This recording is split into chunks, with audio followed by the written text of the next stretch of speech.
subscribe Anong Sayo TV mo.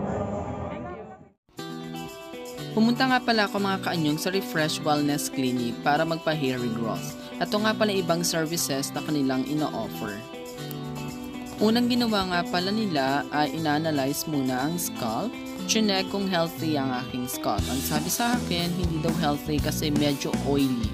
Or as you can see, I cannot say na medyo siya. Kasi oily talaga siya kahit sabihin mo kaliligo ko lang and then meron akong almost an hour na biyahe nung nagpunta ako ng SM Rosario. Ayan. And as you can see, medyo malalayo yung strands ng hair ko kaya hindi siya talaga masasabing healthy. And kung medyo na-notice nyo, yung ibang hair na parang something reddish in color, yun yung mga unhealthy hair na possible in any moment pwede siyang malagas. And yung per hair, kailangan meron siyang 2 to 3 strands. Pero sa akin, mostly, 2 lang and yung iba, 1 or wala pa nga.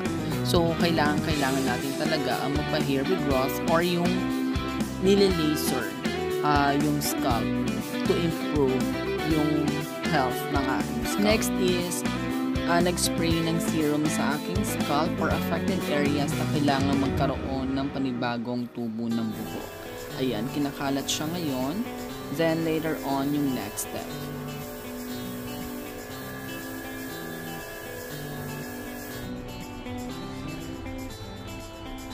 Sakit na yan. Hindi na. Bakit daw may init? Wala pong init pero parang merong tumutuos. Parang drown na yun. Ito, dumating na. Laser ka ang puso. Sa puso para makapagpa-healthy ng hair mo. Kumaga, ingit niya or naan yung mga ugat dyan sa scalp mo para tumubo yung hair. Final step na tayo which is yung laser na. So ayan mga kaanyon yung device na ginamit sa akin. Angle-angle muna tayo ng itsura na yan. Then yung red light, yan yung laser. Yan na yung para ma-absorb ng scalp yung nilagay na mga serum. And yung device na yan ay nakababad siya for 20 minutes. And after that, you're all set.